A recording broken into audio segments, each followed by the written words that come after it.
முக்குளத்து சிங்கி விஸ்வநாதன், செல்லூர் ராஜு, ஊத்தவாய உதயகுமார் இவங்களை விட்டு பேச விட வேண்டியதானே? எதுக்கு சிவி சண்முகத்தை விட்டு எடப்பாடி பேச வைக்கிற? ஒரு முக்குளத்தோர் வன்னியர் வெர்சஸ் உருவாகட்டும் நினைக்கிறீங்க? அப்படிலாம் உருவாகாது. பாம்பை வீட்டுக்குள்ள என்னாவும் விட்டா என்னாவும், ஆமையை வீட்டுக்குள்ள விட்டா ஆமா அமைதியா தான் இருக்கும், ஆனா ஊடு விளங்காது. அப்ப ஓபிஎஸ் போனனால இன்னும் முக்குளத்தோர் வாக்கு வங்கி, முக்குளத்தோருக்கு ஒரு பாதுகாப்பாக இந்த ஆட்சி இருக்கும், நமக்கு ஒரு பிரதிநிதித்துவம் ஓபிஎஸ் செய்து கொடுப்பான நம்பிக்கை அந்த மக்களுக்கு ஏற்படும். அந்த நம்பிக்கையின் அடிப்படையில்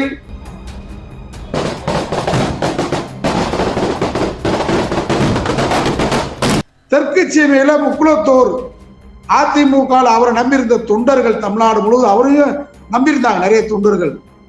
அந்த தொண்டர்கள் திமுகவுக்கு சேருவது மிகப்பெரிய வலிமை.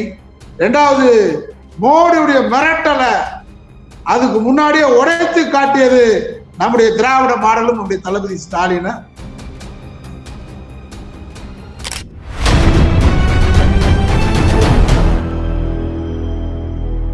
அறக்கழகம் பார்வையாளருக்கு வணக்கம். இன்று நாம் சந்திக்கிற மிக முக்கியமான அரசியல் ஆளுமை அண்ணா திராவிட மக்கள் முன்னேற்ற நிறுவனர் வழக்கறிஞர் திரு பசும்பாண்டி அவர்கள். சார் வணக்கம். வணக்கம். அரசியல்ல குறிப்பா தேர்தல் வரும்போது ஒரு தலைகீழ் மாற்றம் அப்படிங்கிறத பல்வேறு நிகழ்வுல பார்த்திருக்கோம். ஆனா இந்த 2026 தேர்தலில் ரொம்ப முழுமையான ஒரு தலைகீழ் மாற்றம் நடந்திருக்கிறது. முன்னாள் முதல்வர் இந்நாள் முதல்வர்கிட்ட கட்சியில சேர்றதெல்லாம் உண்மை உள்ளபடியே அது அதிர்ச்சின்னு சொல்றதா அல்லது திமுகவுக்கு பக்கபலம் சொல்றதான்னு தெரியல. ஓபிஎஸ் அவர்கள் சேர்ந்திருக்கிறார். இது பலமா பலவீனமா?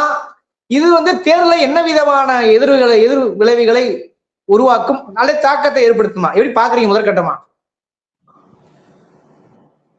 திராவிட இயக்கத்திற்கு வலிமை சேர்க்கும் வகையில் ஓபிஎஸ் இணைந்ததை முதலிலே இதயபூர்வமாக நான் ஒரு திராவிட இயக்கத்தினுடைய தீவிர பற்றாளன், பெரியாரின் ஒரு உண்மையான தொண்டன் என்ற அடிப்படையில் ஓபிஎஸ் நடவடிக்கையை வரவேற்கிறேன். அதே நேரம் நான் கொஞ்சம் வெளிப்படையாக பேசி பழக்கப்பட்ட அரசியல்வாதிகள் நான் ஒருவன். அந்த அடிப்படையில் ஓபிஎஸ் அவர்கள் தமிழக அரசியல் களத்தில் முதல் முறையாக ஒரு முதல்வரை பார்த்து இன்னொரு முதல்வர் கட்சியில சேர்ந்தது இதுதான் முதல் முறை. நம்முடைய திராவிட இயக்கத்துடைய வலிமையை கூட்டுவதில் எனக்கு ஆட்சேபனை இல்லை. நம்முடைய முதல்வர் அவர்களுடைய சாதுரியத்தால், ராஜேந்திரத்தால் இன்றைக்கு திமுக கழகம் மென்மேலும் வலிமையை கூட்டிக் கொண்டிருக்கிறது, கூடுகிறது. பாராட்டத்தக்கது முதல்வர் அவர்களுக்கு பாராட்டுக்கள், வாழ்த்துக்கள். ஆனால் அதே நேரம் அண்ணா திராவிட முன்னேற்ற கழக பிரிவுகளில் முதலில் திராவிட இயக்கத்தை, திமுக கழகத்தை ஆதரித்த பிரிவு நான் தான். அண்ணா திராவிட மக்கள் முன்னேற்ற கழகம் தான். இன்றைக்கு நாம் ஆதரிக்க வேண்டியது, வலிமையா இருக்க வேண்டியது திமுக. நம்முடைய திராவிட மாடல் தலைவர் ஸ்டாலின் என்ற அடிப்படையில் ஆதரவு கொடுத்து தொடர்ந்து களமாடி வருகிறேன். ஆனால் நம்முடைய ஓபிஎஸ் அவர்கள் அதிமுகவுக்கு உரிமை கோரக்கூடிய ஒரு முக்கியமான ஆளுமைகளில் அவர் ஒருவர். பாஜகவுடைய திட்டம் என்னன்னு கேட்டா, நான் ஏற்கனவே பல பேட்டியில சொல்லியிருக்கேன். 2026 திராவிட இயக்கத்தின் ஒரு கூறுவாக இருக்கக்கூடிய அதிமுகவை அழித்து விட்டு இரண்டாவது இடத்துக்கு பாஜக 2026 தேர்தலில் வர வேண்டும். 2026 தேர்தலுடைய அச்சீவ்மெண்ட் அவங்களுக்கு என்னன்னு கேட்டா அதிமுகவை அழிக்கிறது. அந்த அடிப்படையில் அவங்க திட்டம் போட்டிருக்காங்க. இப்ப எடப்பாடி பழனிசாமி மொத்த கொத்தடிமையா போட்டார் அதிமுக. அங்க அந்த கட்சியை ஒருங்கிணைப்பான அதிமுக பொதுச் செயலாளர் என்ற பதவியில் இருந்தவர் ஓபிஎஸ். 3 முறை முதல்வராக இருந்தவர். இன்றைக்கு அவர் திராவிட முன்னேற்ற கழகத்தோடு அதிமுக உரிமை மீட்பு என்ற அடிப்படையில் கூட்டணி அமைத்திருக்க வேண்டும் என்பது என்னுடைய தனிப்பட்ட கருத்து. செங்கோட்டையன் அதிமுக ஆளுமையில் ஒருவர். அவரை பாஜக கூப்பிட்டு அவருக்கு நயவஞ்சமா ஆசைகளை கொடுத்து அவருக்கு நிறைவேற்ற முடியாம அவரை விரக்தியாக்கி, அது பாஜக RSS உடைய பிளான் திட்டம். அவரை டெல்லிக்கு வர வச்சு பேசி பொதுச்செயலாளர் ஆக்குறேன் அப்படி இப்படின்னு ஆசைகளை காட்டி அவரை தாவேக்காக அனுப்பிச்சிச்சு. OPS தொடர்ந்து அமித்ஷா கூப்பிட்டு அமித்ஷா லைன்லயே வச்சிருந்தார். அவரு முழுமையா நம்பிக்கிட்டு இருந்தாரு. ஆனா அவரை கலட்டி விட்டா அவரும் திமுகவுக்கு போய் விடுவார். அப்ப அதிமுக முழுமையா கபலீகரம் பண்றதுக்கு அங்க யாருமே இல்லை.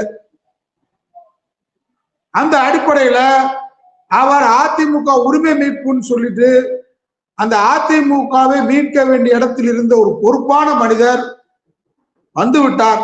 நீ முடிவு மாற்ற முடியாது, ஆனா திமுகவுக்கு வலிமை கூடும். ஓகே, நீங்க சொல்லக்கூடியதெல்லாம் புரிஞ்சுக்க முடியுது. ஆனா இப்ப OPS திமுக வந்ததுல என்ன பிரயோஜனம்னு கேள்வி இருக்குல்ல. ஆல்ரெடி அவர் அரசியல் அனாதையா ஆக்கப்பட்ட ஒருத்தர் தானே. அவர் பின்னாடி யாருமே இல்ல, மனோஜ் பாண்டியன் இல்ல, வைத்தியலிங்கம் இல்ல, அவர் கட்சி இவர் சேர்ந்திருக்காருல்ல, என்ன பிரயோஜனம் இருக்குன்னு ஒரு கேள்வி இருக்குல்ல. தென் மாவட்டத்துல என்ன விலை ஏற்படுத்தும்? பொதுவாக OPS நம்முடைய தளபதி மாண்புமிகு முதல்வர் அவர்களும் ராஜேந்திரமான நடவடிக்கை பாஜக வலை விரித்ததை உடைத்து OPS வெளியே வந்திருக்காரு.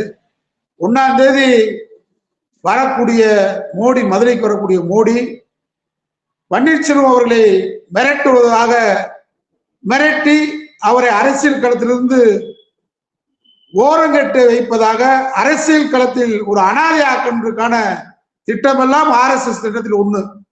அதே அவர் புரிஞ்சுக்கிட்டார் OPS. இந்த நேரத்துல அவர் அரசியல் அனாதையாக்கப்படலாம் அப்படின்றத தெரிஞ்சுதான் தாய் கழகம் கை கொடுத்திருக்கு.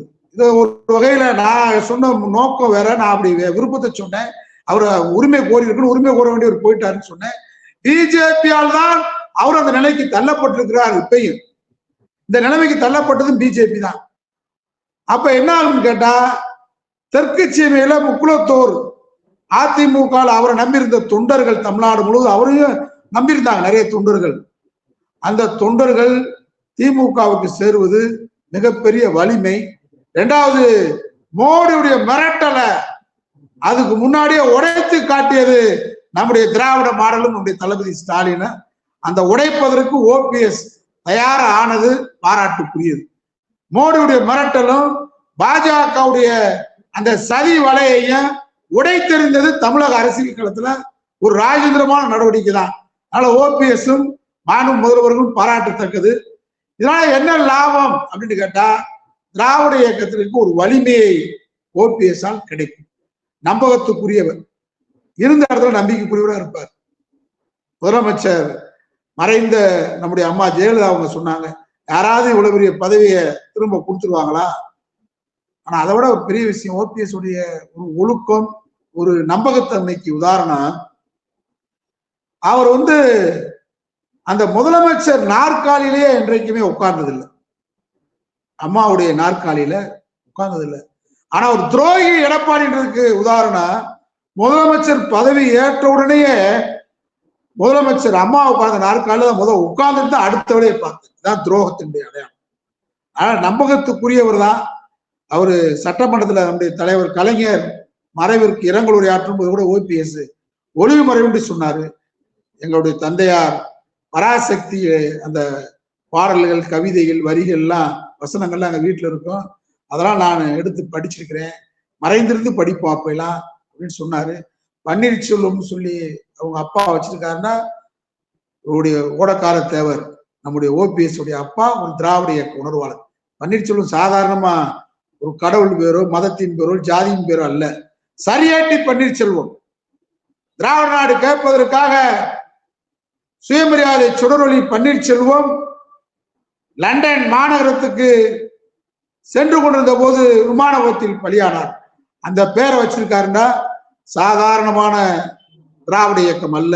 ஒரு நல்ல திராவிட இயக்கத்துல குடும்பத்தில் பிறந்து வளர்ந்தவர், 3 முறை முதலமைச்சராக இருந்தவர், எதிர்கட்சி தலைவராக இருந்தவர், நம்பிக்கைக்குரிய அதிமுக பொருளாளராக இருந்தவர். துரோகிகளால், எதிரிகளால் இன்றைக்கு அரசியல் களத்தில் அவரை நிர்கதியாக்கி, அவருடைய வயதான காலத்தில் அவரை மன சஞ்சலத்துக்குள்ளாக்கி, அவரை அரசியல் களத்தில் அப்புறப்படுத்தி அனாதையாக்க வேண்டும் என்று RSS சங் பரிவார் கூட்டம் நம்பியவரை கழுத்தறுப்பதற்கு துணிந்த போது, முனைந்த போது, அதற்கு எடப்பாடி என்ற துரோகியும் டிடிவியும் துணையான போது, நான் இருக்கிறேன், தாய் கழகம் இருக்கிறது, நான் அரவணைக்க தயார் இருக்கிறேன், உரிய மரியாதையோடு மதிப்போடு நடத்துவோம், வாருங்கள் என்று தாய் கழகம் அறிவாலயம் இன்றைக்கு அழைத்து நம்பிக்கையோடு வந்திருக்கிறார். அந்த நம்பிக்கைக்கு என்றைக்கும் குந்தகல்லாமல் திமுக கழகமும் நம்முடைய தளபதி ஸ்டாலின் நடந்து கொள்வார்கள். சண்முகம், அதாவது சண்முகம் அவர்கள் என்ன சொல்லியிருக்காருன்னா, முன்னாள் சட்டத்துறை அமைச்சர் சண்முகம் என்ன சொல்லியிருக்காருனாக்க, தேனியில குறிப்பாக இனி ஓட்டை விழுந்து விட்டது, நாங்க தான் திமுகவுக்கு தான் அந்த ஓட்டுல சேருன்னு சொல்லும்போது எது ஓட்டை விழுந்துடுச்சு அப்படின்னு சொல்லி பன்னீர்செல்வத்துக்கு எதிராக கடுமையான விமர்சனங்களை இப்ப பிரஸ் மீட்ல கொடுத்துக்கிட்டு இருக்காரு சண்முகம். அப்ப முக்குளத்து ஓட்டு என்பது உண்மையில் யாருக்கு வந்து சேர வாய்ப்பு இருக்கிறது? திமுகவுக்கு போகுமா என்ன? அதை எப்படி பாக்குறீங்க நீங்க? திமுகவுக்கு ஏற்கனவே முக்குளத்தூர் ஓட்டு அதிகமா தான் இருக்கு. நீங்க 2021 அதிகமா தென் மாவட்டத்தில் திமுக வெற்றி பெற்றிருக்கு. திமுக ஒண்ணும் நீங்க கேட்கிற கேள்வி, திமுக ஒண்ணும் முக்குளத்தூருக்கு எதிரான கட்சி இல்ல. திமுக கழகம் முக்குளத்தூரால் 1967 நம்முடைய பேரறிஞர் அண்ணா தலைமையில மூக்கியா தலைமையிலான கூட்டணி. அண்ணா அவர்களுக்கு எம்எல்ஏ பதவி பிரமாணம் செய்தவரே PK மூக்கியா தேவர். ஆனா திமுக கழகம் முக்குளத்தோறும் பிரிக்க முடியாத சக்திகள். OPS வந்ததுனால என்னன்னு கேட்டா, இன்னும் கூடுதல் குளம் திராவிட முன்னேற்ற கழகத்திற்கு முக்குளத்தோர் குளம் கூடும். ஏற்கனவே பிளஸ் பிளஸ் பிளஸ் ஆகும். இப்ப CV சண்முகம் சொல்ற மாதிரி அவர் பேசலாம், என்ன வேணாலும் பேசலாம். இந்த முக்குளத்து சிங்கம் திண்டுக்கல் சீனிவாசன், முக்குளத்து சிங்கம் விஸ்வநாதன், செல்லூர் ராஜு, ஊத்தவாய உதயகுமார், இவங்களை விட்டு பேச வேண்டியதானே? எதுக்கு CV சண்முகத்தை விட்டு எடப்பாடி பேச வைக்கிற? ஒரு முக்குளத்தோர் வன்னியர் வெர்சஸ் உருவாகட்டும் நினைக்கிறீங்க? அப்படிலாம் உருவாகாது. வன்னியரும் அந்நியர் அல்ல. முக்குளத்தோர் வன்னியரும் பாட்டாளி மக்கள், ஒருதாய் மக்கள். அதனாலதான் நீங்க ஒரு செட் பண்றாரு எடப்பாடி. நேத்து முனுசாமியை விட்டு சசிகலாவை திட்ட விடுறது, மக்களை ஜாதி ரீதியா பிரிக்கிறது. இப்ப ஏன் CV சண்முகத்தை விட்டு பேச விடுற? CV சண்முகம் அதிமுக என்ன பொறுப்புல இருக்காரு? அதிமுக பொருளாளர் திண்டுக்கல் சீனிவாசன் முக்குளத்து சிங்கம் தானே? அதிமுக துணை பூச்சாளர் நத்த விஸ்வநாதன் முக்குளத்தோர் தானே? அமைப்பு செயலர் ராஜன் செல்லப்பா முக்குளத்தோர் தானே? OPS எதிர்த்து பேசினா தென் மாவட்ட முக்குளத்தோர் மக்கள் ஓரணியில் திரண்டிருக்காங்க. மேலும் OPS முன்னாடி திரளுவாங்க. நம்ம ஏற்கனவே டெப்பு காலியா இருக்கோம், டெப்பு காலியா போகும்னு சொல்லி இவங்க பூராமே பேச சொல்லுங்க பாப்பா. சசிகலா எடுத்து முனுசாமி பேசுறாரு, OPS எடுத்து சண்முகத்தை பேச வைக்கிறீங்க. அப்ப முக்குளத்தோர் வெர்சஸ் வன்னியர் தாரால் உருவாக்கணும் பாக்குறீங்க, நடக்காது அது. ஆனா இன்னைக்கு OPS வந்ததுனால, அவர் ஏற்கனவே தர்ம யுத்தம் நடத்திட்டு இருந்ததுனால என்ன நிலவரம்? இது 2024 நாடாளுமன்ற தேர்தலில் என்ன நிலவரம்? சண்முகத்தை கேட்கிறேன், CV சண்முகத்துக்கு புள்ளிவர கணக்கு கேட்கிறேன். கன்னியாகுமரியில நீங்க 5வது இடம் CV சண்முகம், நெல்லையில நீங்க 4வது இடம். முக்குளத்து சிங்கம் இருக்கக்கூடிய நெல்லை மாவட்டத்துல 2024 நாடாளுமன்றத்துல அதிமுக டெப்பு காலி. தூத்துக்குடியில அதிமுகவே இல்ல, கடல்ல கரைஞ்சி போச்சு அதிமுக. 1 லட்சம் ஓட்டு கூட வாங்க முடியல தூத்துக்குடியில. ராமநாதபுரத்துல டெப்பு காலி, 94,000 ஓட்டு. 6 சட்டமன்றத்துல CV சண்முகம் ரெட்டலை சின்ன, 6 சட்டமன்றத்துல அதிமுக வலுவாரக்கூடிய கோட்டை. ராமநாதபுரத்துல ஓட்ட விழுந்து போச்சு, ரெட்டலை 96 டெப்பு காலி. தேனியில டெப்பு காலி, 1 லட்சம் ஓட்டு கூட கிடையாது. மதுரையில மதுரை கோட்டை, எம்ஜிஆர் கோட்டை, மேற்கு தொகுதி மதுரையில எம்ஜிஆர் 2 வெற்றி பெற்ற ஊரு.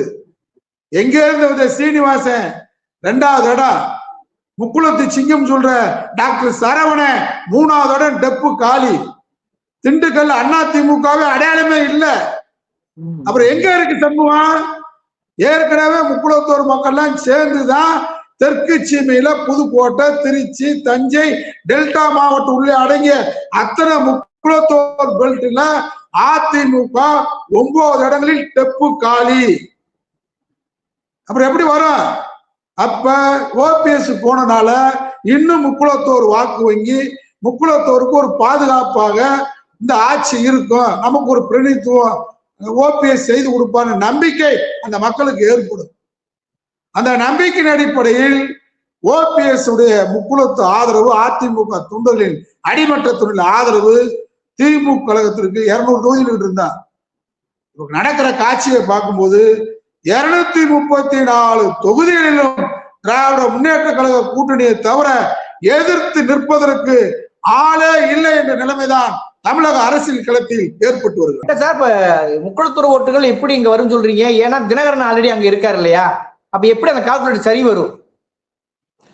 தினகரன் எங்க சித்திய சசிகலாவை எடப்பாடி பழி வாங்கி விட்டார். அந்த கட்சி மாநில சுயாட்சி கேட்கறதுக்காக இல்ல, அந்த கட்சி திராவிட நாடு கேட்கறது கட்சி இல்ல. அம்மா மக்கள் முன்னேற்ற கழகத்துடைய கொள்கை குறிக்கோள் என்ன? சமூக நல்லிணக்கத்துக்காகவா? நீட்டு தேர்வு ஒழிக்கிறதுக்காகவா? எதுக்காக அந்த கட்சி? துரோகி எடப்பாடியை வீழ்த்தி அதிமுகவை கைப்பற்ற வேண்டும். எங்க சித்தி சசிகலா அவர்கள் பொதுச்செயலாளர் வரணும். அதற்காக தற்காலிகமாக நான் அம்மா மக்கள் முன்னேற்ற கழகம் வைத்திருக்கிறேன். நான் சட்ட ரீதியாக போராடி அதிமுகவை எடப்பாடி துரோகி கைப்பற்றி எங்க சித்திகிட்ட ஒப்படைக்கிறேன். இதான கட்சி நோக்கம். எடப்பாடி சாதிய வன்மத்தோடு நடந்து கொண்டார். சசிகலாவிடம், டிடிவிடம், ஓபிஎஸ் இடம் வன்மம் தானே. தெற்கு சென்னையில டெல்டா பகுதி முக்குளத்தூர் அதிமுக தொண்டர்கள்ட்ட கோப அலை இருக்கு. அந்த அலையின் வாக்குகளை என்ன நோக்கத்துக்காக ஆரம்பிச்சாரோ அதை தவிர்த்துட்டு யாரை ஒழிக்கிறேன்னு சொன்னாரோ அவற்றையே சரண்டர் ஆனா எப்படி டிடிவிக்கு ஓட்டு விழுதா? அந்த ஓட்டெல்லாம் சசிகலா வச்சுதானே, சசிகலா மேல இருக்கக்கூடிய அனுதாபத்தினால தானே. அதைத்தான் டிடிவி பயன்படுத்தினாரு. இப்ப அவரே துரோகியோட துரோகியா சேர்ந்துட்டாரு. அதனால அவர் அரசியல் களத்துல 2026 காணாமல் போய் விடுவார். இன்னொன்று செய்தி, நம்ம ஆடிட்டர் குருமூர்த்தி தான் ஓபிஎஸ் தர்மபுரி நடத்த சொன்னவர். சொல்லிட்டு RSS பிடிக்குள்ள போயிருச்சு. அதிமுக சங்பரிவார் கூட்டத்தில் பிடிக்குள்ள போயிருச்சு. கடைசியில அதிமுக ஓபிஎஸ் இபிஎஸ் ஆண்மையற்றவர்கள் சொன்னார். குருமூர்த்தி ஆண்மையற்ற ஒரு அரசியல் களத்துல எடப்பாடியா இருக்கலாம், நான் ஆளுமை மிக்க ஆண்மை மிக்க வீர மரவன் என்ற அடிப்படையில தெற்கு சீமையில் இன்றைக்கு RSS உடைய ஆடிட்டர் குருமூர்த்தியுடைய திட்டத்தை தவிடுபடியாக்கி திமுக சேர்ந்திருந்தார். இப்ப யாரு குருமூர்த்தி சொல்ல முடியுமா? யாரு ஆண்மையற்றவர் சொல்ல முடியுமா? திரும்ப சொல்லுங்க குருமூர்த்தி. இப்ப யாரு ஆண்மை உள்ளவர்? பொறுமை நிதான அரசியல் களத்துல இருந்தார். அதுக்காக ஆண்மையற்றவர் RSS ஒரு அளவுகோல் வைக்க முடியுமா? இப்ப அளவுகோல் என்னன்னு கேட்கிறேன் ஆடிட்டருக்கு கிருஷ்ணமூர்த்திய குருமூர்த்திய என்ன அளவுகோல் குருமூர்த்தி? அதனால இன்றைக்கு டிடிவி தினகரன் எட்டப்படாத மக்கள் மத்தியிலே காட்சியளிக்கப்படுகிறார். இவர் திராவிட இயக்கத்துக்கு தான். சில பேர் என்ன திமுகவுக்கு போயிட்டாரு துரோகி. திமுக அதிமுக அது எப்படி துரோகம் சொல்ல முடியும்? எம்ஜிஆரவே ஒரு தடவை பிஜி பட்நாயக், நீங்க ஒடிசா மாநிலத்தினுடைய முதலமைச்சராக ஏற்கனவே இருந்த நவீன் பட்நாயக்குடைய தந்தையார் கலைஞரை எம்ஜிஆர் 1980 ஒன்னா உட்கார வச்சு பாண்டிச்சேரி பருக் முறைக்கார் அவரும் சேர்ந்து அதிமுக திமுகவை ரெண்டையும் உருவாக்குறதுக்கு ஒன்னாக்குறதுக்கு முயற்சி பண்ணாங்க. எம்ஜிஆர் முதலமைச்சர் கலைஞரே இருக்கட்டும், முதலமைச்சர் தலைவரா கலைஞரே இருக்கட்டும் சொன்னாரு. சின்ன ஒரு முரண்பாட்டுல வேறுபட்டாங்களே தவிர வேற அதிமுக திமுக என்ன பெரிய வித்தியாசம் இருக்கு? அதனால அதிமுக பிறந்தது திமுக, தாய் கழகத்துக்கு வந்திருக்காரு. ஆனா அதிமுக கட்சிய துரோகத்தனமாக அழிக்க நினைக்கிற பிஜேபிக்கு, உங்க சின்னமாவை பதவியேற்க விடாம தடுத்த பிஜேபிக்கு, இரட்டலையை முடக்கின பிஜேபிக்கு, 4 காலம் சிறையில் வைத்த பிஜேபிக்கு, இதற்கு துணை போன துரோகி எடப்பாடிக்கு டிடிவி வாக்கு கேட்பதை முக்குளத்தூர் மக்கள் ஒத்துக்கொள்ள மாட்டார். புரிகிறது ஒரு கடுமையான பிரச்சனைகள். அதே சமயத்துல தென் மாவட்டங்களில் ஓபிஎஸ் உடைய திமுகவுக்குள் சென்ற வருகை என்பது அல்லது அவங்க கொண்டு போய் கட்சி இணைச்சது, தன்னை வந்து திமுக இணைத்துக் கொண்டது என்பது பெரிய பாதிப்பு என்பது எடப்பாடிக்கும் தினகரன் தான் சொல்றீங்க. உங்கள் விமர்சனங்களை அப்படியே மக்கள் பார்வைக்கு விட்டு விடுகிறேன். இந்த விவாத சூழல் அறக்கலத்துக்கு நேரம் ஒதுக்கியது நன்றி.